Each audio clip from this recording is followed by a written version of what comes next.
आशिष शेलारांची प्रतिक्रिया येते, आशिष शेलारांची प्रतिक्रिया येते, पटकन ऐकूया। त्याच अजितदादाला तुम्ही सरकार इसके लिए मतदाताओं का धन्यवाद। पूरे चुनाव के नतीजे आने के बाद इस पे भाष्य जरूर करेंगे।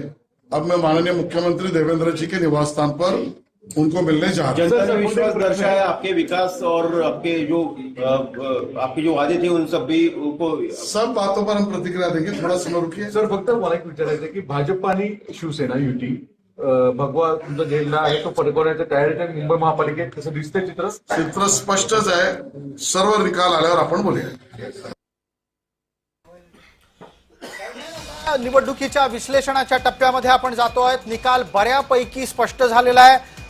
ठाकरेंना जर काँग्रेसनी समर्थन दिलं तरी त्यांच्याकडे 84च संख्या आहे आणि या उलट जी संख्या आत्ताच्या घडीला महायुती म्हणजेच जर आपण भाजप शिवसेना आणि राष्ट्रवादी असं एकत्रीकरण केलं तर ती संख्या जवळपास 133 पर्यंत जातीये, 132 133 पर्यंत जातीये। म्हणजे समाधानकारक संख्या मुंबईमध्ये स्वतःचा महापौर बसवण्यासाठी भाजपा शिवसेनेकडे आलेली आहे। एकदा आपण पटकन पाहणार आहोत ठाकरेंच्या पराभवाची कारणं काय आहेत आणि त्यानंतर संगीता वाझे आणि अयोध्या पोळ आपली भूमिका पुढे मांडणार आहेत।